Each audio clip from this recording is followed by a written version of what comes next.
Hi, this is Ranjeet. I'm head of sales capability and co-author of the book Winning It Together. जैसे हमने पिछले class में बात की थी परफॉर्मेंस मैनेजमेंट स्ट्रेटजी, थोड़ा सा हम रिव्यू कर लेते हैं, फिर आगे बात करते हैं. इंट्रोडक्शन में हमने ऑलरेडी बात की हुई थी performance reviews, limit collaboration and innovation, employee engagement, performance management, disengaged workers, higher engagement, organisational goals as well. उसके बाद हमने बात की थी what is performance management and what is appraisal, what is performance appraisals definition. तो आज हमारा जो टॉपिक है उस पर हम बात करेंगे जो बड़ी मिथ है. Performance management and performance appraisal दोनों एक जैसी चीज होती हैं, तो आपकी नॉलेज में इजाफा करते हैं. ये दोनों डिफरेंट चीजें हैं, दोनों डिफरेंट माइंडसेट है, दोनों डिफरेंट डॉक्यूमेंट है, दोनों की इवैल्यूएशन और मेजरमेंट डिफरेंट तरीके से होती है. तो आइए सबसे पहले बात करते हैं looks at an employee's performance keeping in mind the present and future. तो परफॉर्मेंस मैनेजमेंट की बात करते हैं ऑब्जेक्टिव सेटिंग से लेकर पूरे 365 दिन, या फिर आपने जो टर्न अराउंड टाइम या आपने जो टाइमलाइन सेट की है उसमें प्रेजेंट भी शामिल है, उसमें एम्प्लॉई की फ्यूचर भी शामिल होता है. On the basis of present they make decisions for the future. For example आपने कोई सर्टेन केपीआई डिसाइड की है कि उस केपीआई को आपको अचीव करना है. उस केपीआई को अचीव करने के लिए आज आप क्या एक्शंस लेंगे, उस एक्शंस के अगेंस्ट आपके क्या मेजरेबल्स होंगे, उस मेजरेबल के साथ आपकी क्या डिलीवरेबल्स होंगे, उसके अगेंस्ट क्या टारगेट होगा और आपकी मेजरमेंट क्राइटेरिया क्या होगी, और फ्यूचर में इसके आप क्या आउटकम एंड रिजल्ट एक्सपेक्ट कर रहे हैं. तो वो आपका परफॉर्मेंस मैनेजमेंट सिस्टम के अंदर आता है. अब बात करते हैं performance appraisal. Evaluates employees performance based on how they have performed in the immediate past. जो आपने परफॉर्मेंस मैनेजमेंट सिस्टम के अंदर जो ऑब्जेक्टिव आपने सेट किए थे, अप्रेजल क्या होता है? Appraisal basically end of the year, end of the term जो आपने ऑलरेडी डिसाइड किया हुआ है, वो मेजर होता है आपकी पास्ट परफॉर्मेंस पे. इसका ताल्लुक प्रेजेंट से नहीं होता, इसका ताल्लुक फ्यूचर से नहीं होता. हाँ, इसकी बेसिस पे फ्यूचर डिसीजंस लिए जाते हैं, लेकिन अप्रेजल की जब बात होगी तो आपकी मेजरमेंट होती है on the past basis. For example अगर आपने जनवरी में परफॉर्मेंस मैनेजमेंट सेट किया है, ऑब्जेक्टिव अलाइन कर दिए हैं, तो अप्रेजल आपका मंथ ऑफ दिसंबर 31 तक हो जाता है. They measure your performance on the basis of what? On the basis of your past activity and past actions. तो आपने क्या अचीव किया, क्या आपने मॉडरेट अचीव किया, क्या आपने फुली अचीव किया. तो इन बेसिस पे 4 या 5 तरह के आपके रिजल्ट्स आते हैं, जिसमें आप कह सकते हैं poor performer, average performer, good performer, excellent performer, meet expectations, exceed expectation. इन तरह की आप टर्मिनोलॉजी इस्तेमाल करते हैं. Now we going to talk about second difference of performance management. Proactively manages an employee's performance and ensure that employee has accomplished all goals. हम इस पे बड़े ही प्रोएक्टिवली काम कर रहे होते हैं. मैनेजर की जिम्मेदारी होती है कि डेली बेसिस पे परफॉर्मेंस जो गोल्स एंड ऑब्जेक्टिव्स बनाए गए थे उसके अगेंस्ट डेली बेसिस पे कोच किया जाए, डेली बेसिस पे फीडबैक दिया जाए. पास्ट में जो परफॉर्मेंस के डिलीवरेबल्स बहुत अच्छे थे, अप्रिशिएट करना चाहिए, और उसी को देखते हुए वो डेली बेसिस पे गोल्स को रिवाइज भी करते हैं. अगर वो नॉन अचीवमेंट हो, अगर वो अचीव हो जाते हैं तो उसके बाद दोबारा एक स्ट्रेटेजी रीस्ट्रेटेजाइज की जाती है ताकि उसको बेहतर तरीके से सॉल्व किया जाए, उसको बेहतर तरीके से गोल्स को अचीव किया जाए. Now we going to talk about the second performance appraisal. Looks at the employee's performance objectively for the whole year and gives final feedback to the employ.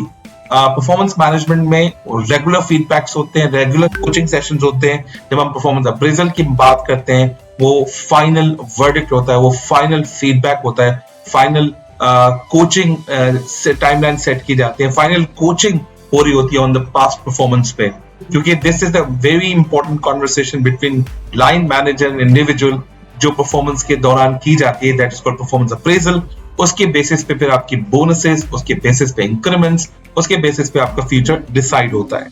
So performance management में you have plenty of time, you can discuss, you can measure the goals, you can measure the objectives. और आप अगर non achievement है उस पे क्या आप अपने आप को ज्यादा प्रेशर, ज्यादा टाइम लगाएंगे, ज्यादा एफर्ट लगाएंगे उसको अचीव करने में. But at the time of appraisal your game is done. आपने अपना 100% दे दिया, 150% दे दिया, जो होना था वो हो गया. उसी के बेसिस पे आपको फीडबैक और कोचिंग हो रही होती है. Now we're going to talk about third difference of performance management has a holistic approach that evaluates relationship between employee and the organization. इसी के अंदर आपका होलिस्टिक अप्रोच में क्या होता है कि आपको पता लग रहा होता है कि एक एम्प्लॉई का ऑर्गेनाइजेशन के साथ क्या रिलेशनशिप है. अगर आपकी appreciation on the basis of performance हो रही है, इट मींस आप ये कहते हैं कि हमारी ऑर्गेनाइजेशन बड़ी परफॉर्मेंस ड्रिवन है और परफॉर्मेंस की कदर की जाती है.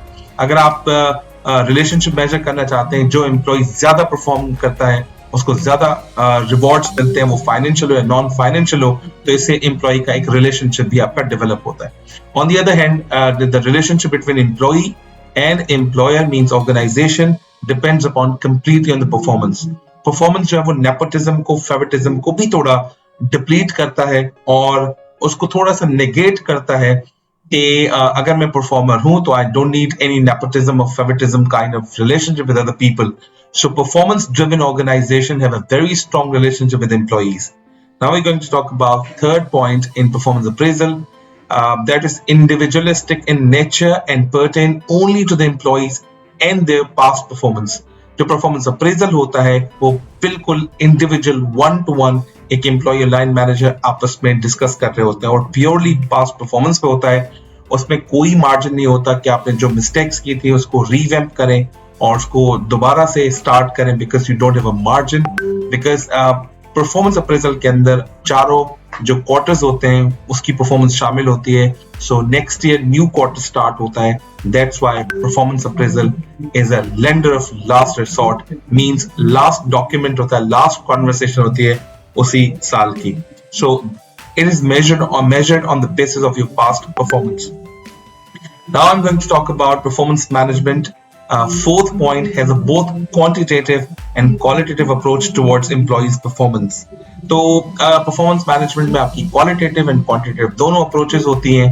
Means आप उसमें behavioral competencies और आपकी functional competencies भी इसमें measure की जाती है, जो what and how part होता है. परफॉर्मेंस मैनेजमेंट को क्वांटिटेटिवली जब मेजर करते हैं तो उसमें केपीआईज का बड़ा रोल होता है. When we talk about qualitative, इसमें मोस्टली बिहेवियरल कॉम्पिटेंसीज होती है जिसको हम रैंक कर सकते हैं, क्वांटिटेटिवली मेजर नहीं कर सकते. Now we're going to talk about performance appraisal. Fourth point has a quantitative approach towards employee performance. Most of the time अगर हम performance appraisal में जो conversations करते हैं, जो बात करते हैं, मैनेजर क्वांटिटेटिव अप्रोच को यूज करता है और वो होता भी क्वांटिटेटिव है कि नंबर ऑफ गोल्स दिए गए, कितने गोल्स अचीव हुए और कितने गोल्स अचीव नहीं हुए, कितनी परफॉर्मेंस मॉडरेट है, कितनी परफॉर्मेंस हाई है या कितनी लो परफॉर्मेंस है. तो तमाम केपीआईज को ओपन अप किया जाता है और केपीआईज पे डिस्कशंस की जाती है और तमाम डिस्कशंस क्वांटिटेटिव हो रही होती हैं. Last point of the day for performance management and performance appraisal is it is a continuous और ongoing process and involves real time instant feedback as well as performance reviews. Daily basis पे performance reviews होते हैं, daily basis पे feedback sessions होते हैं और ये continuous process होता है जो हमने ऑलरेडी बात की 365 अ डे.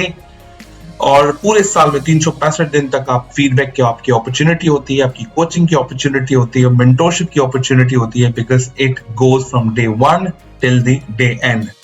और परफॉर्मेंस अप्रेजल के अंदर very linear in terms of communication and facilities performance reviews only once or twice a year. Mostly companies performance appraisal को दो हिस्सों में ब्रेक करती हैं, that's called mid term and a final term. In the mid term उसका कोई financially बड़ा impact नहीं होता, लेकिन आपको पता लग जाता है कि where are you standing right now, what measures you should take right now to achieve your target which are decided in the beginning of a year. तो फाइनल ईयर में आपके पास जो परफॉर्मेंस अप्रेजल की कॉन्वर्सेशंस होती है, performance appraisal draft किया जाता है. पहले आप साइन ऑफ करते हो, मींस आप उसे फिल करते हो, आप अपनी रेटिंग्स देते हो, उसके बाद लाइन मैनेजर रेटिंग देता है. लाइन मैनेजर रेटिंग के बाद आपकी म्यूचुअल कंसेंट होती है कि जो डॉक्यूमेंट आपने फिल किया उसके बाद लाइन मैनेजर ने डॉक्यूमेंट फिल किया, आप उससे अग्री करते हो, साइन ऑफ होता है. साइन ऑफ होने के बाद एचआर के पास जाता है. On the basis of ratings company has certain policies of reward which is financial and non financial. बात करते हैं फाइनेंशियल पे, तो on the basis of this document they will give you the promotions, increments और उसके बाद जो financial remedies होती हैं, फाइनेंशियल जो रिवॉर्ड्स होते हैं वो आपको पे ऑफ किए जाते हैं. तो उम्मीद करता हूं आपको performance management system, performance appraisal के डिफरेंस के बारे में काफी नॉलेज मिल गई होगी. मिलते हैं अगले एक नए वीडियो के साथ जिसमें आप परफॉर्मेंस अप्रेजल और परफॉर्मेंस मैनेजमेंट पे ज्यादा अच्छा कॉन्सेप्ट डेवलप कर सकते हैं. Thank you very much.